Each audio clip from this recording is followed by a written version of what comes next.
the psychological culture of the peoples of Ukraine is, I just find it amazing. Lviv was an amazing city, a generous, happy, vibrant city. It's right on the border of Poland, but the culture of the girls that have been donors for these last 5 years is a wonderful culture. They are, and what we want for our recipient parents is that we want to know our kids can one day, if our kids want to, that they can meet the donor and find out where they came from, where they got their good looks, where they got their blonde hair, where they got whatever. We want our kids to have that opportunity. The kids may not want to do it, and that's fine, but we want our kids to be able to do that. And all of the donors that I've dealt with in all of these years have all got children. They all are mothers. They all talk about valuing motherhood, and they all are mad keen to meet in 18 or however many years it is, depending on where you do the procedures. That is not the case in my interpretation.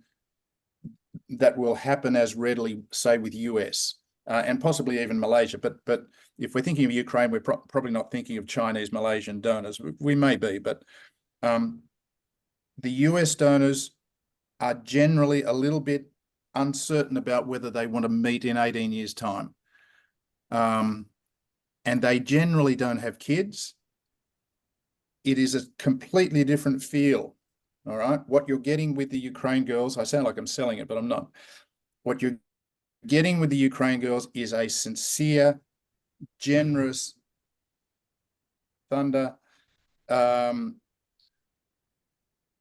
just a nice donor. They are just nice people. So, and why should we go there? I tell people, and there's a couple of clinics in Sydney. There's one clinic in Sydney that uses them, and I say you just need to go there. They're cheaper than the US, and they're going to meet you in 18 years. They're going to meet your child. So that's that. I'm happy to be interrogated about why I think that. Can you tell us a bit about what the conditions are for you traveling into Lviv and Kiev? What was that like in terms of ease of travel? So I've had the one interpreter who's also part of the admin team of Central IVF, and I've always said, wouldn't it be nice to come to Ukraine? And I was traveling to Europe independent of that. I was in Germany for a while, and it's not far away. So there are for Australians there are I think it's 90 days. It's like a lot of places there's no visa requirements to go in. Because of the war at the moment, I was told on the Ukraine website that you need war insurance, which was a couple of dollars a day, which I took out, but it was never checked. But it was a good idea because it does bring you back if you have a problem. But I was saying this to Sam earlier. The interesting thing is the train going into, so it was by train. There's no. I know Zelensky flies in and out as he should, but there's no other air traffic. You go in by train. Probably you can go by car, but you go in by train. And you simply go to the Polish side. There's a town on the Polish side. You buy a ticket, you go through immigration, and you hop on the train. It is as simple as that. And I'm talking about Australians. Now I don't know the visa for others. You simply get a seat on the train, and the train is full going in. There's not this refugee thing happening. It's full coming out. When I came out, it's full going in. There is movement. Absolutely not many tourists. Absolutely you are checked over by military who are on the train. It's a wartime. But once you clear them, and they did check my bags, and because they thought it was strange, I think, that me going in, but no restrictions going in. You go through border control, which was the Polish border control. Going in was no issue. And for me, the first stop was Lviv, which is the town not far inland. And it is an amazing town. It is amazing, vibrant, coffee shops everywhere, shops decorated everywhere. I've only just started unpacking, and there's fancy chocolate shops and cafes everywhere, and people just living their life. Yeah, interesting. Ian, the questions come in from the audience in a wartime. Clarifying about the donors. A lot of people said that they thought donors had to be anonymous in Ukraine. Are you saying Ukraine also has ID release donors, do they? No. Well, all of the donors that I have seen, and this is 400 over 5 years, are all exactly the same as we would do here or do with America. We take their eggs, we have our babies, a live birth is recorded against the donor. It is kept in the register, whichever state you're in, but it's kept in a register. And when your child is ready to contact them, your child makes the contact. And again, this is the same for America. You hope that the donor says yes. And my view is that half of the US donors will say no because it's America. And my view is that 99% of the Ukraine donors will say yes because they are invested in this. They want babies to be born, and that does have to do with the war now. They've always wanted that, but they want it more now. So that's the system. The system is the same as we have for every other country, is that it's anonymous until your child reaches that age. Yeah. And just to clarify, what's happening here? Sorry, I'm ranting a bit. They're freezing eggs in Ukraine, and then the eggs are being shipped overseas. That's how it is. So I can only speak. I know you've got other people who you're talking to, and I can only speak for Central, and they used to be Cyprus, and then they went just Ukraine. They do collections. They freeze depending on what you want, what the numbers you want, and when they've got an embryo guarantee. They are then hand couriered out here. They wait until there's a few people in a batch, recipient families in a batch, and then they come out with a cryo. And it's a good, donor eggs is a good. Yeah, and I know we're talking about surrogacy, but for mainly women in their 40s who I'm seeing, 80% are getting a baby from that batch of eggs. Yeah. No, that's great. That's great. Well, if you could stay on the line for questions that are coming in on the Q&A tab, that would be great, because I'm sure people are going to ask you a few questions about that. Yep. That's wonderful. Thank you so much, Ian. That's terrific. We're now going to turn, while Ian's answering some questions, turn to Anastasia from Ava Fertility. So Anastasia, I've known for many years. She's been professional. She's worked for some of the big IVF clinics in Ukraine, Biotexcom, Repromed, Manor. She's now got her own agency, Ave, and she's specializes really in the surrogacy space. She's living in Kiev, and she's been amazingly helpful with a lot of intending parents over recent years. She works with Lydia Komenko, who some of you know at the company, who's also helped a number of Australians. So Anastasia, welcome. I know you're going to talk to us about the current situation in Ukraine. So please take over and tell us about it. Thank you, Sam. Thank you. And hello, everyone. I'm very glad to have a possibility to share the information I have and to actually to show how things really works. I'm sharing my presentation with you now. So can you see this? Yep, that's great. Great. Okay, so let me please introduce myself. I'm Anastasia Alexandrova, and I am co-owner of our fertility agency. Aside me is my colleague, my close friend, Lydia Homenko. We have been 11 years in surrogacy together. We have over 700 happy parents, and we were speakers on different events of different levels, including SAM's events and open days in different countries. And we have our own complex journeys. Lydia will share with you some of hers. Do you have anything to add, Lydia? Yes, I want. First, hello. First of all, I want to show that I exist and tell how priceless I am for this company. So I'm Lydia, and I have privilege to be senior coordinator in our fertility. I'm your primary point of contact and support from the moment you sign the contract with our fertility. I'm the one you meet if you come in Ukraine to donate your semen or, for example, for ovarian stimulation. I'm the one who shares with you all challenges and triumphs of this journey. I'm the one who stays on your side all the time and protects your rights and protects your interest as well as your babies.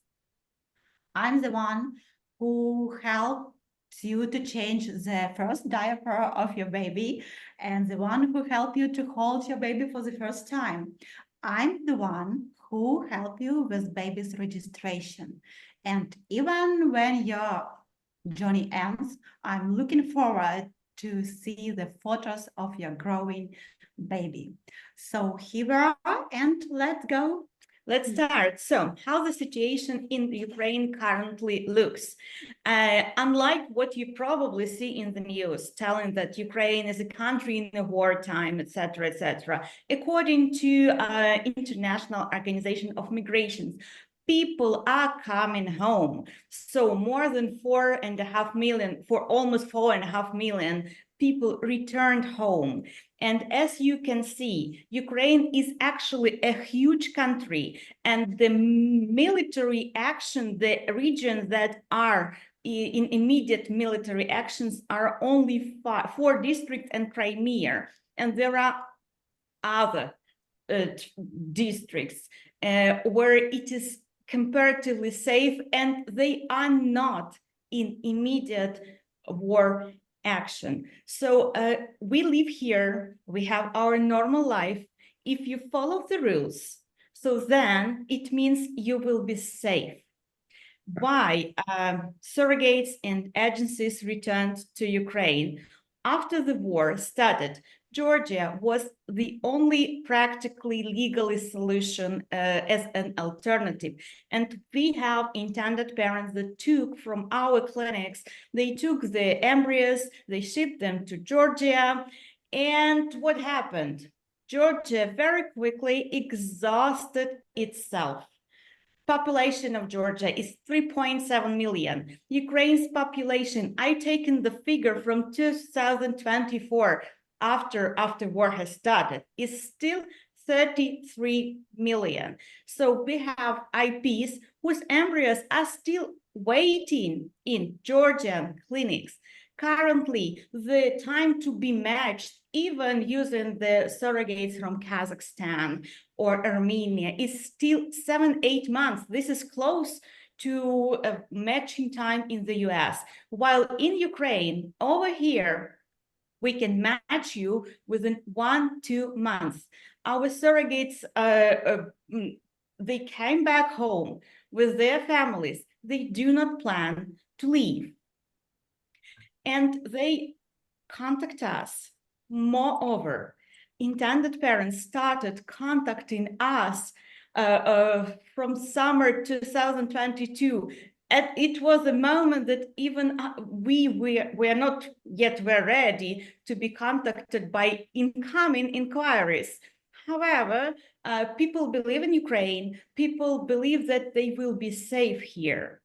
And about what factors make them trust in Ukraine, make them come here. Lydia will share this information because she was on the forefront. She was with couples during the war, like every day. And I had my journey as well. So I have to explain that this presentation was prepared by Anastasia, and she prepared some slides for me as well. So when I saw these words, I was very surprised because these words are mine. I was ready to be cut alive just to have a baby because I couldn't. And I know that you understand all the disappointments, all the grieving, all the personal tragedy of the woman who cannot have a baby. I tried everything. I tried unprofessional doctors, doubtful medications, doubtful procedures, and I failed. And 11 years ago, I applied for the job in one clinic, and Anastasia interviewed me. I got the job, and in a few months, I told her about my tragedy, and she told that there was not a problem. We can find solution, and you will have a baby. So I guess the problem was that I didn't have the right person near me, close to me, that can give me right, correct advice and show the way. So I'm a happy mom now, and I'm here to tell you that I can show you this way.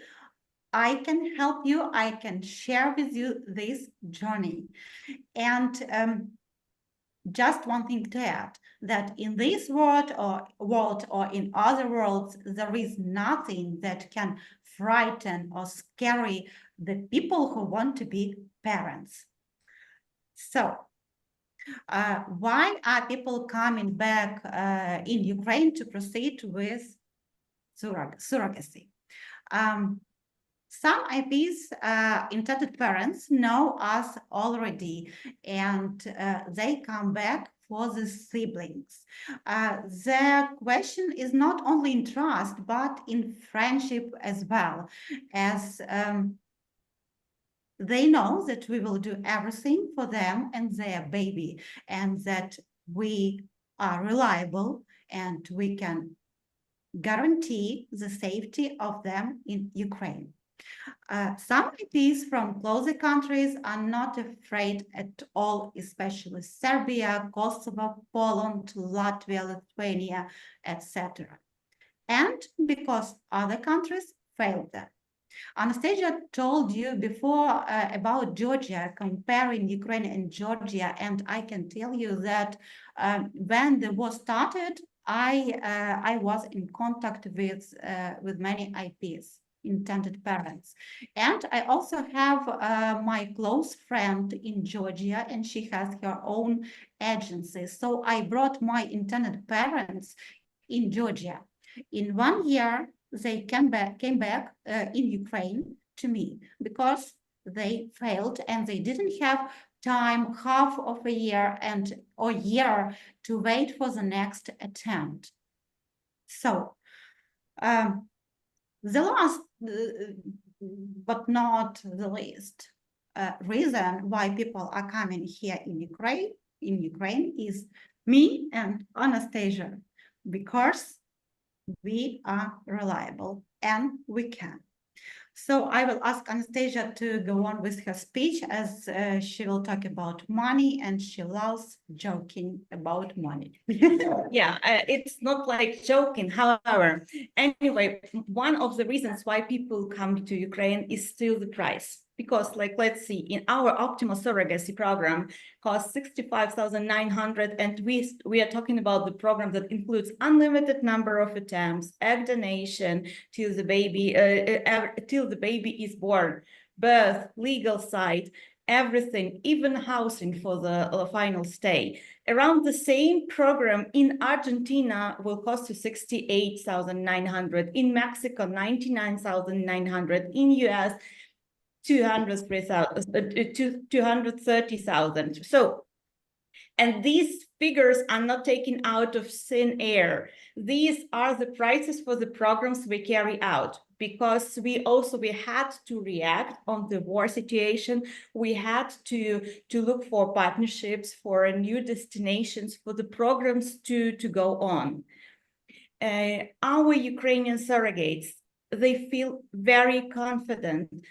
Just imagine how confident should a woman feel to have her own family in Ukraine and to be ready to carry out a pregnancy for someone else. This means that she trusts the government, she trusts the military forces, she trusts the companies she works with, she trusts the intended parents that will come and pick up their babies. Unfortunately, not everything is that sunny because we do not accept surrogates from the zones of military actions. First of all, we consider that it's the exploitation of their vulnerability. The second one, we are not recommended by our psychologists because they are traumatized. We do not know how pregnancy, especially surrogacy, will affect them. And another thing, there's still high risk of the regular dangerous trips to these zones. And because we understand that they still have families, parents, they still have friends there, and they might go there. And another thing,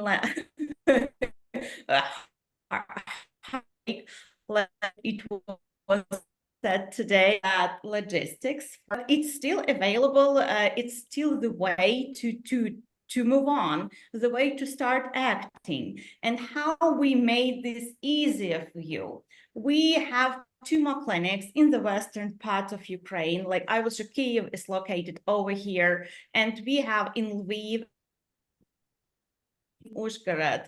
These are the departments of the clinic whose headquarters are in Kyiv. But you can come, you can donate sperm there. We can meet you for initial consultation if you wish to come. We also have a clinic in Cyprus we work with where you can come to create the embryos. And then we will ship those embryos to Ukraine, to our clinic where surrogacy will happen. The price of the clinic, the price of egg donation, the price of shipment is already included. However, this is the program, ask us for the details. It's not the unlimited attempts program, but this option also exists. It may be the way out for intended parents who do not want to stay, let's say, for self-stimulation cycle all the time in Kyiv. So you may undergo self-stimulation cycle in Cyprus,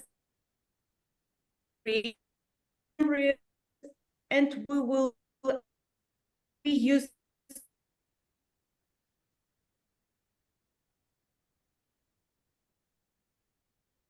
it. It's not something special company who do via shipping.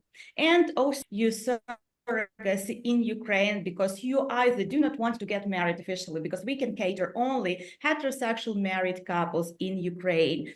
However, we have inquiries about intended parents wanting to use donor eggs from Ukrainian egg donors. We can create embryos in Ukraine, but we can ship them to Argentina for surrogacy or to Mexico for surrogacy. We have our friends, our partners there as well. How we changed our approach to our surrogates. Safety is the key during this time. Not for a single day we forget about where we stay. Before, the surrogates were staying a few ladies. They shared 3-bedroom apartment for her kids. Now we rent the whole apartment and she can stay with her family. She will have peace of mind that her family is with her, not with some other people, and she will be protected by us as well. So for our intended parents, when you come here to pick up your baby, we will rent the apartment for you, where you will be located near the shelter or metro station or underground parking. And we added the emergency bag to every apartment, where will be like portable mats, throw blanket, and we have accumulated backup fund in case everything goes very bad, like it was in the very beginning. Hopefully it will not. I'm 100% sure that it will not, but cash will solve a lot of issues that may arise. Maternity houses also learned their lesson during this time. So it's not like improvised, some kind of improvised delivery rooms in basements. They have full functioning medical blocks. And some important things for you to know about Ukraine code red. So have cash, not much, but cash. Download the Air Alert app. It is very handy.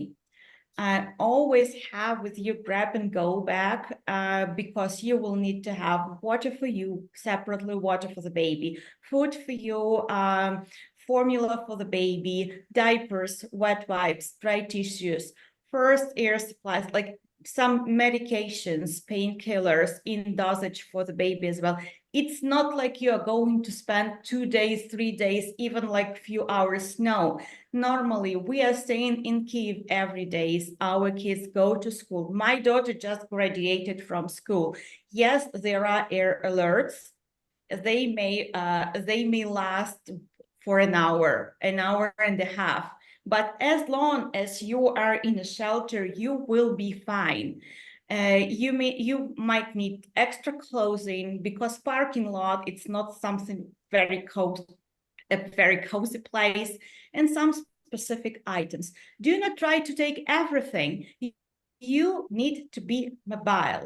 Another thing, do not leave the stroller on your way near your door. We know how you come from having a walk with your baby, you pick up the baby and you leave the stroller because you go with your baby to feed, to take to bath or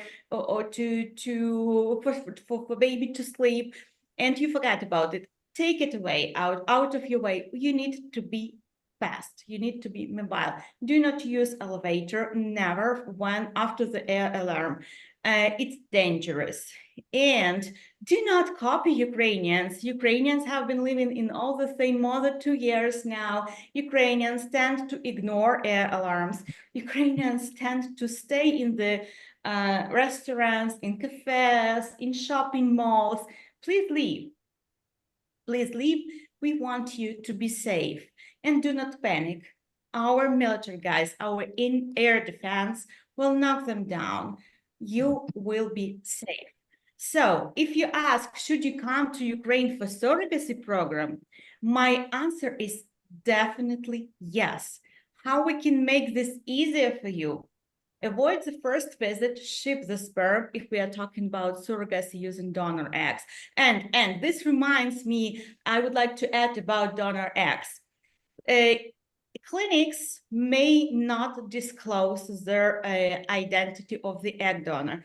However, we as an agency, we can have private arrangement with egg donors. We are allowed to disclose donors' agencies if the donor is okay with this. Most of the girls are totally okay with this. They see no problem in disclosing their identity, in meeting with you like in Zoom. It's okay. Also, come to one of our Western clinics for initial consultation, use our hybrid programs, and come fully prepared for the final visit. Because mistakes with the documents, when you come for the final stay, when you will get the passport for the baby or visa for your baby, even one mistake in the marriage certificate, that the name in the marriage certificate do not correspond to the name in the passport, it will make you stay longer, because normally how it happens, the husband, father comes back to correct the mistakes, mom stays here with the baby. So we will guide you through this. We have Lydia for this. She will guide you through this. And of course, we will look through your papers for this. But please do not ignore the recommendations we give. And on the positive note, even if you sign up today and we will make the program tomorrow, by the time when your baby is born, hopefully you will pick them up by plane, and war will be just a terrible past of our wonderful, beautiful, and strong country. And this is all I wanted to say. If you have questions, I'm eager to answer. Thank you so much, Anastasia. That was really fascinating. It's great to hear from you both. I have had some cases where people have had unsuccessful journeys in Georgia, and they've returned to Ukraine where they had their first child to do surrogacy there a second time. Look, I know that Anastasia and Lydia will stay on the line for questions that come in. Meanwhile, we're going to turn to our parent panel now. I'm going to hear from some of the parents who have had journeys in Ukraine recently. So I'm going to bring in Peter and Ben and Nancy into the call to hear about their journeys. I'll just get you guys to start your video. There, Ben's coming in. That's great. Hello, Ben. Hi, Nancy. Nice to see you guys. Nice to see you, Sam. How are you? Okay. You're in Adelaide, aren't you? Melbourne. Melbourne. Okay.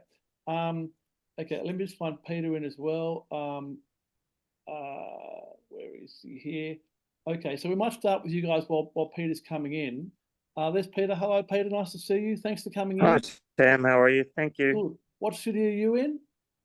Melbourne as well. Okay, great.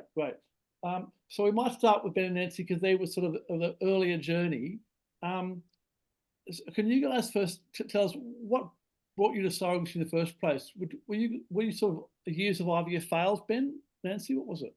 Yeah, well, look, we were doing IVF for about 3 years, and we had multiple failed transfers. We had the embryos, but they just wouldn't stick. So yeah, we made the decision to go to surrogacy, international surrogacy. Yeah, so yeah. And what made you choose Ukraine? we chose Ukraine because look, we did a bit of research, and the legalities sort of favor the intended parent, the biological parent, and it's quite popular for surrogacy. So we decided Ukraine. Yeah. And did you ship embryos there, or did you make them over there? Yeah, we did. Through you guys, we shipped 8 embryos, I believe it was, over there in November of 2021. So about 3 or 4 months before the war started. Yep. Okay. And then when did the transfer happen? So I'm gonna say Christmas Eve. Yeah, Christmas Eve actually. Wow. So that quick, yeah. So yeah, it happened so quickly. So that the embryos arrived in November. The first transfer was December 24, and that was it. Yeah. Well, December 24th. Yeah. Wow. Amazing. Yeah. So then, I mean, once the war broke out, you were then what? Your surrogate was 2 months pregnant, or? Yeah, so when the war broke out, our surrogate was 12 weeks pregnant, and she was due to do her 12-week scan, and that got canned because yeah, the war broke out, and it was a bit of chaos and whatever else. So did you lose contact with your surrogate for a while? we didn't have direct contact with our surrogate. We had direct contact with our program coordinator, Yarina. Yep. And that our correspondence never ended. Like, she was fantastic from start to finish. Right. And where was your surrogate living at the time? What part of Ukraine?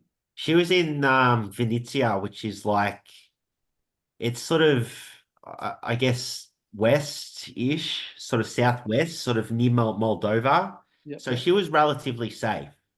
Yeah, okay. And right, and then what about the birth? Where was the birth in Kiev? Yeah, the birth was in Kiev. Yeah, that's right. Yeah. So tell us about coming to Kiev for the birth. How hard was that? We based ourselves in Warsaw. And when our surrogate was about 39 weeks, we made our way over from Warsaw so we hired a driver through you actually, Sam. So we hired a driver, and he picked us up from Warsaw. We drove from Warsaw across the border the border was about an hour wait. Yep. And then we got to Lviv. We stayed in Lviv for one night, and then the next day another driver picked us up and drove us to Kyiv. Right. And did you feel pretty scared at the time? How were you? Do you remember? I tell you what, when we crossed the border, we were a little bit scared. I guess you know, from what we've seen on the news and that sort of stuff, we sort of half expected, you know, to see you know, a bit of damage or something, but it wasn't like that at all. No, it was pretty business as usual sort of setup, you know. Yeah, right. And so it was a road trip you had to Kiev. Yeah, it was a road trip. Yeah, car. Yeah, yeah. Okay. And so were you there for the birth or just after the birth? We were there. So our son came. So she at 41 weeks. So we were there for about 2 weeks before the birth. Yeah. Right. Okay. Wow. Okay, Peter, we might come to you now. We'll come back to these guys in a minute. Tell us, you had years of attempting to have kids before you went to surrogacy, did you? Yeah, well, we're very late comers in this program. We had about a dozen or so years of IVF in Australia, a lot of failures, and Wow. then gave it up. And then my wife developed breast cancer and multiple other cancers Yeah. after we adopted a child, and then just came back into the journey several years ago and decided we chose Ukraine because it was the only place we could find that would accept us because we're both over 60. Right. So 60 is the age limit just about everywhere in the world for surrogacy. Right. Ukraine was the only place. Yeah, wow. And you keep going. And then we were going to go through that program, and the war broke out, so I couldn't convince my wife to proceed with it. So we shelved it for a while. And then, you know, the agency we were with were Lotus Ukraine, and they proposed two options, which was Georgia was one, which they didn't recommend because, as the two ladies that spoke quite well earlier said, there was huge delays. There was issues of whether the citizenship would be produced, etc. I happen to be a legal practitioner and a notary, so I know all the difficulties here. So a bit of self-promotion. If anyone needs any help, I'm happy to offer it for them, because you always need a notary. So anyway, so and then they said they relocated their program to Uzhhorod, which was right on the border of Slovakia, about 5 kilometers from the border and 40 kilometers from the Hungarian border. So my wife said, yeah, okay. We managed to convince her jointly to join the program. And then we sent all our material over, and our embryos were produced over there. So you shipped sperm over, did you? Yeah, we shipped everything over. And for the first time in my life, I fertilized eggs. Right. At the age of 66. Yeah, wow. So that's what I call a miracle. So yeah, amazing. And did you we fertilized 6 eggs, and a month later, the boy was put into. There was only one boy out of those, and we transferred one egg into our surrogate, and she got pregnant immediately in July last year. Right, same as Ben and Nancy, first transfer. Yeah, first transfer. Yeah, wow. So first successful transfer, successful embryo for us, first successful transfer, of course, and first pregnancy. Yeah. And did you have contact with your surrogate during the pregnancy? Yeah, we're of Greek. Our parents are of Greek origin, so we decided to go to Greece first and have a bit of a break. Our eldest daughter, who's an adult now, came with us. And so we stayed there, and then we got a phone call. We were planning to get there on about the 20th of March, and they rang us on the 11th and said, you better get here. She's going to give birth. We wanted to be there for the birth, so the only way we could get there quickly from Greece was to fly into Vienna, and then they sent a car over to pick us up in Vienna to drive all the way to Uzhhorod. And that was a 10.5 to 11-hour journey. It was quite scary, actually, because it was raining, and it was the middle of the night. But we got there safely, and we arrived in Uzhhorod in the middle of the night, and then we met the surrogate the next day, She didn't give birth the next day. She gave birth a week later. We met the surrogate. They offered us to meet her, and we agreed. And we had coffee with her. We had relocated her from a village outside Kiev to Uzhhorod. So they wanted us to go to Kiev for the birth, and we said no. We want to stay in Uzhhorod. And so they said, well, we'd have to relocate her and her family and her kids to Uzhhorod, and we agreed with that and paid for all that. So she relocated for 4 months before the birth, and she was staying within 500 metres of us. So right. And what's Uzhhorod like as a city? Uzhhorod a beautiful city. Right. If anyone's look, we only travelled from Uzhhorod when we went to Kiev to do the birth certificate, and Kiev was a lovely city, but it was, I have to say, the look on people's faces was completely different to the look on people's faces in Uzhhorod. Uzhhorod could be Sydney or Gold Coast. I call it the baby capital of the world. There's babies absolutely everywhere in Uzhhorod. So the rich Ukrainians send their families and wives over to Uzhhorod to have babies. There's a construction boom going on there. The rich are building apartments by the droves. There's more construction going on there than in Sydney or Gold Coast. And it's a lovely city. We were there in the middle of cherry blossom season. I'm probably should be a tourist operator. They planted all these sakura blossom trees from Japan 100 years ago.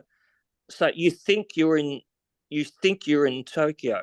Right, wow. There was cherry blossom all over the city. Magnificent city. So that's great to hear. And Ben, Nancy, what was Kiev like for you guys? Tell us about that. Kiev was it was absolutely amazing, to be honest. Breathtaking. Yeah, it was breathtaking. But yeah, to be honest, it was while we were there, it was business as usual. Nothing was closed. The only thing was there was a curfew. There was a curfew from, I think it was like 11 o'clock at night till whatever, 6 o'clock in the morning. Huge military presence, but we felt pretty safe, you know. In our apartment, we had a bomb shelter. We actually didn't have to go there once. There was air sirens, but you know, we felt relatively safe. Yeah. We loved it in Kiev. We can't wait to go back, actually, to be honest. Yeah. And I think at the time you were there, you didn't have to come back out of Ukraine to get the passport, did you? The government was actually processing the passports. Yeah, we had DFAT assisting us the whole time from the moment we went in until we came out. So they issued an emergency passport for baby Louis, and there was no issues at the border because our program coordinator who just spoke, Lydia, she assisted us in getting everything ready. So there was really no issue at the border, and we crossed over with the passport into Poland. Yeah, great. But for you, Peter, you would have had to go to Poland to get the passport, I think, didn't you? So, you know, for the intending parents there, I counsel them to get advice. It's a complicated process. Yeah. Basically, 3-step process. So if you have a successful birth and you're over there, and I sincerely hope everyone listening here has a successful birth and in the future, I think the technology in Ukraine on surrogacy is absolutely amazing. I think they'll do their best. If you don't get a successful birth in Ukraine, I don't think you'll get it anywhere else in the world. I have to say they're really good. So the process is that you've got to have your documentation obviously ready here. You've got to upload it on Home Affairs it's called an IMI account. There's a lot of documents to upload. You've got to do that. Look, the surrogacy program people guide you through all this. They said, I'm sure the 2 young ladies that spoke earlier would do the same. Lotus did that with us. They sent us a detailed analysis of what we needed. So you upload those, and that's meant to give you the citizenship. So the first step is obviously to get the birth certificate. So you need your DNA material, and you need to travel to Kiev and get your birth certificate. That takes a week or 2 after birth.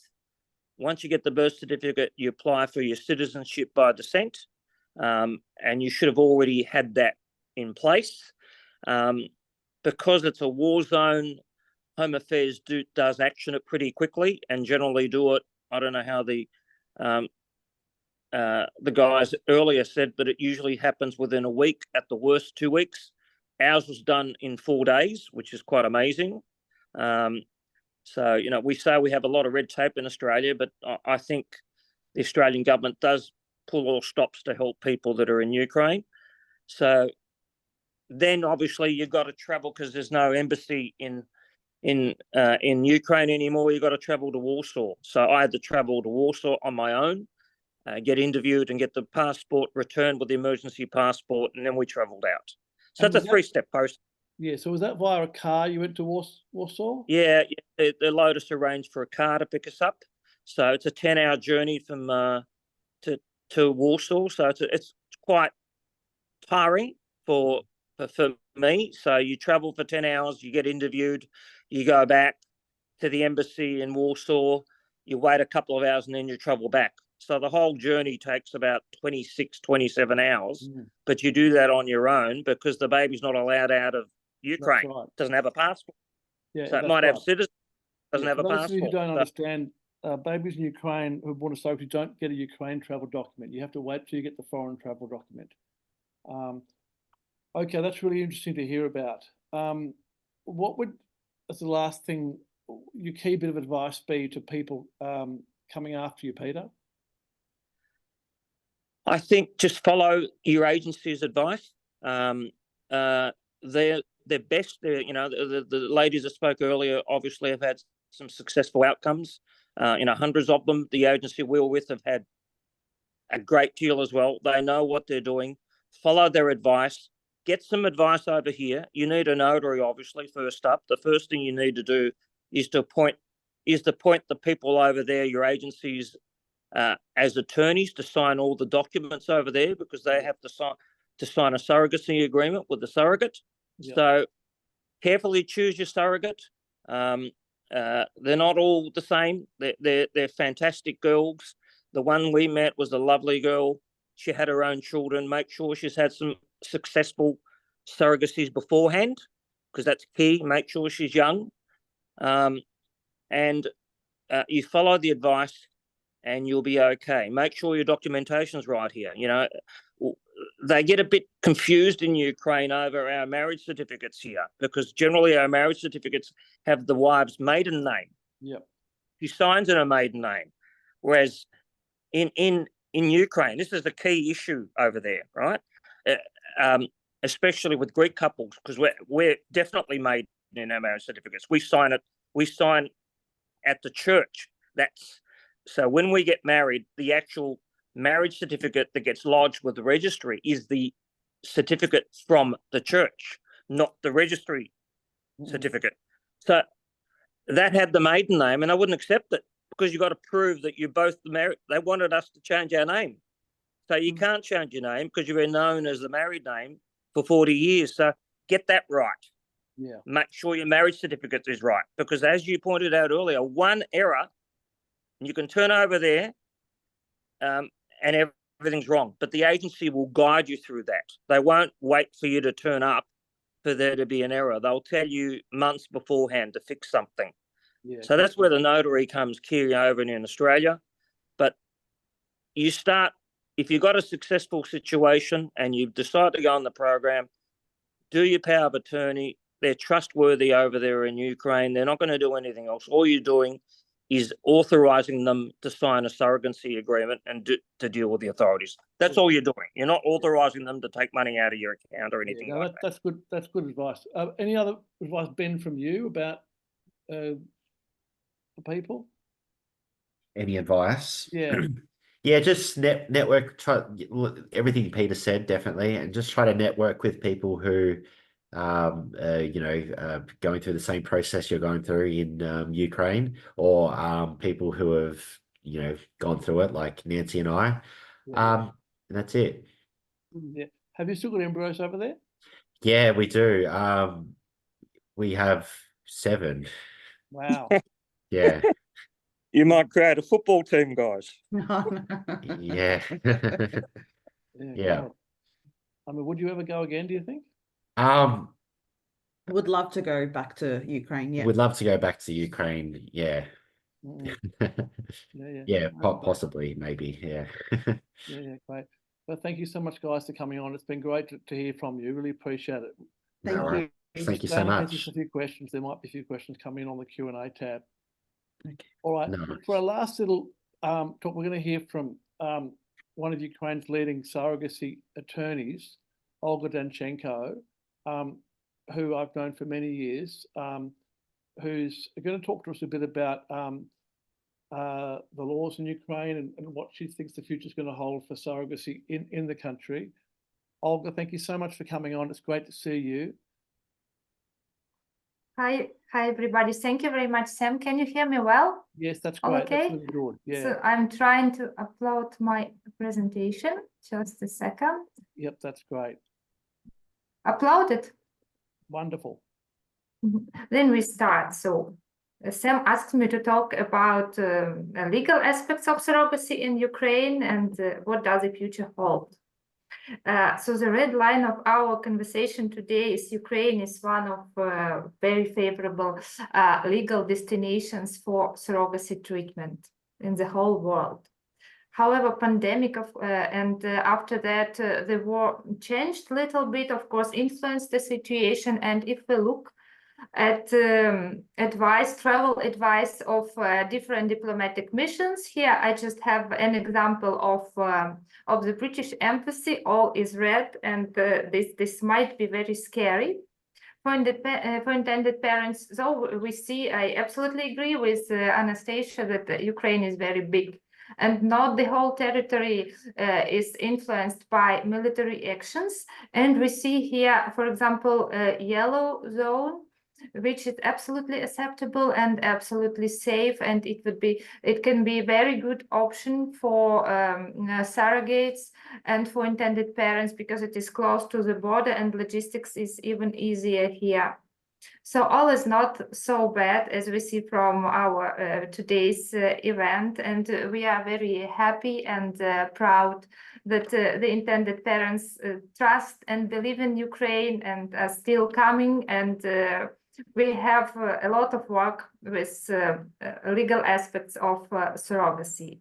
And how did the process change? So what I can say as a lawyer, so we can meet different new clauses in surrogacy agreements concerning safety situation. For example, the surrogate is obliged to change her place of residence if safety situation worsens, and she should be in very good contact to her coordinators and so on. And I noticed also very quick change of embassies rules.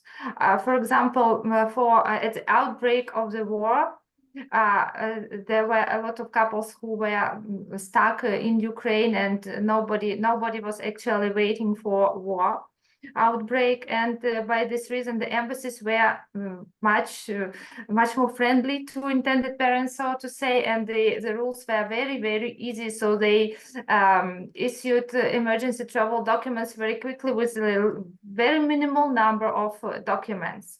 But then when the new couples started to come back to Ukraine, for example, to make a sibling journey, we noticed that the embassy's rules are changing, and they are becoming more and more strict, and they are changing. So we need to monitor and to be in close contact to the colleagues who had the last experience with some or another embassy, and we need to follow what is actually needed, because the third principle is urgency of exit process. Of course, nobody, despite of the situation that is more or less stable in Kiev and in Western Ukraine, everybody wants to exit Ukraine as soon as possible. It's absolutely human. And so we are trying to, and we are pressed by the intended parents to do everything as quickly as possible, and to provide all updates and all information, and to structure our work in the way to do the exit process as smooth and expedient as it has never been. So we were working on the edge of our abilities to provide all services as quickly as possible. And We also noticed that the document processing is mostly in electronic form. So we work with a big number of PDF files, as Peter said, on IP's panel. We need to provide the intended parents with a lot of PDF files, and they just upload them and can get travel documents. And even being lawyers and agency coordinators and clinics, we try to provide psychological support to all parties, because the situation is not absolutely standard. Everybody is a little bit nervous. And so we try to calm them down and to show that we are here, we are doing all possible, and everything will be just fine. And asking the question, has the legal situation changed? No. So the most important the clue to surrogacy in Ukraine in the legal field is the Article 123 of the Family Code of Ukraine. It was not changed. So if the embryo conceived by the spouses using assisted reproductive technology is transferred into the body of another woman, the spouses, so the IPs, shall be the only legal parents of the child. So this crucial clause remains in force, and so we can proceed with surrogacy in Ukraine.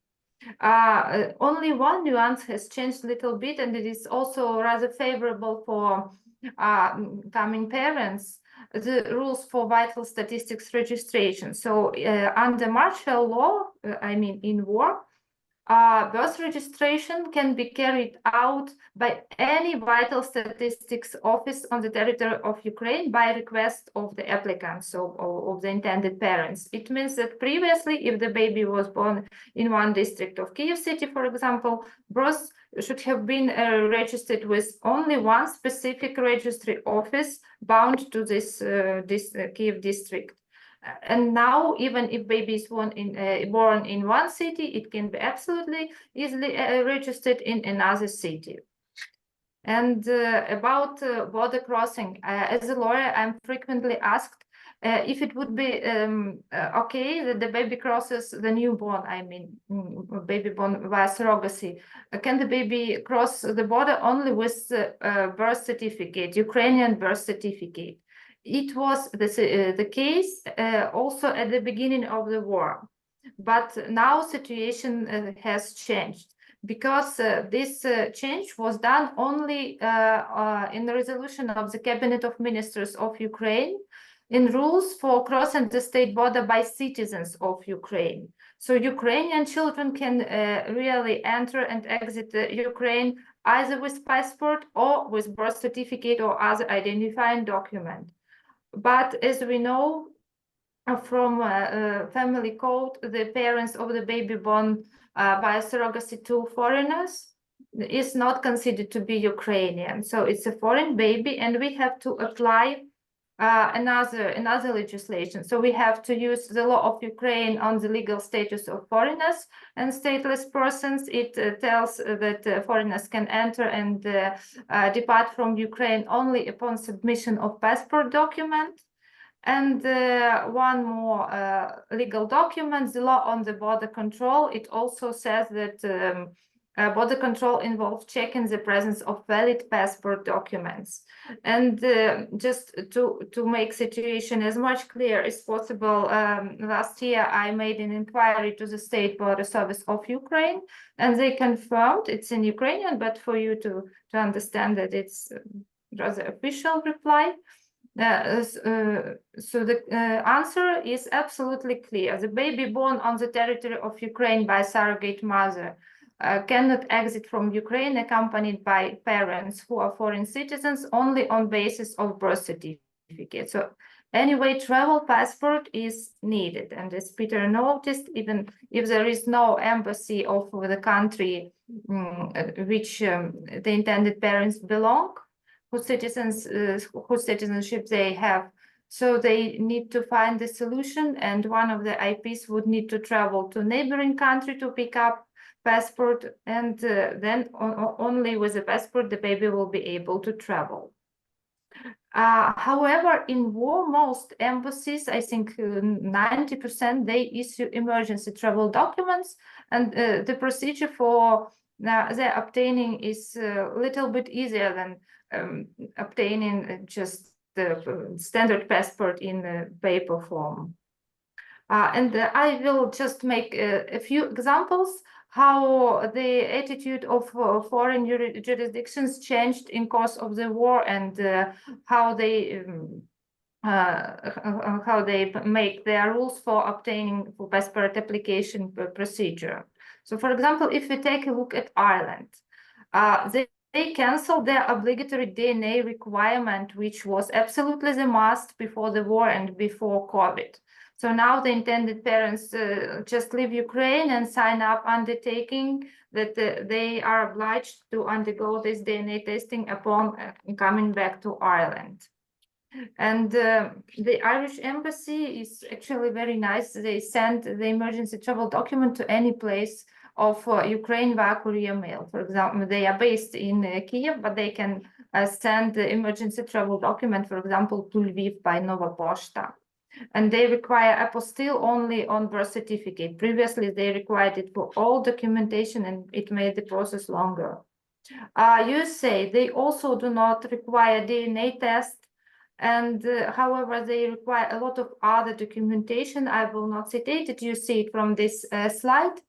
So they need as much proofs as possible for origin of biological material. So it's also very good to prepare all in advance. Germany, they always require the surrogate mother to personally appear at the embassy with the intended father. It's not the case anymore. The surrogate signs her documentation, the intended father signs his documentation, even being in Germany before travel to Ukraine, and then he goes to the embassy with the baby alone. And one peculiarity, emergency travel document is issued indicating the surname of the surrogate. So not all intended parents actually like it, but it is the easiest way for Germany to issue emergency travel document because they do not recognize surrogacy.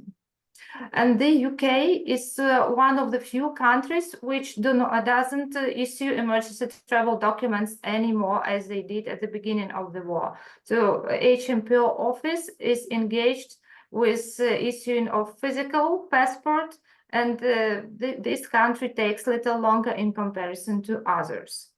And at the end, just a few words about the future and about draft legislation. So last year, our parliament was very active, and they had a lot of initiatives. You see all draft laws, but they were rejected a year ago, and now we do not have any actual draft legislation which could be analyzed. But I know there are several working groups now, and they are still working on the law of assisted reproductive technologies. And I have been practicing in this field for more than 10 years. It has always been the case. So each year, several draft laws are produced, but we do not know how the outcome will be. Just from the rumors and from the text which appear from time to time, we can see that surrogacy in Ukraine can be a little bit restricted, and even not little bit. So there are some ideas of our legislative bodies how they can change it. For example, to set up a regulatory body which will give permission to each separate couple on their case, like adoption procedure in Ukraine. There was also an idea to request an official letter from a diplomatic mission of the country of citizenship of the IPs to prove that at the end of the process, travel document can be obtained. It would be very complicated. We are trying to explain it to the politicians because surrogacy is not regulated in all countries of the world, and it's not the sphere of the embassy to provide such letter. But still such legislation initiatives are present. And unfortunately, there are some plans to ban surrogacy for citizens of the countries where surrogacy is prohibited, and even to totally ban surrogacy for everybody. So by this reason, we cannot foresee how situation will be. Just need to hope for best. But if some couples would like to start the procedure, better not to make long preparations. And the last slide. So we have worked out a lot of strategies to protect best interest of the children who are born in Ukraine via surrogacy method, and we already have big experience working in extreme circumstances like COVID or war and whatever. At the same time, we keep working. We are trying to make victory closer and believe that soon we'll have peace and children will be born in bloom in Ukraine under a peaceful sky. If you have some questions, here are my contact details. Sam has my details. Thank you very much for attention.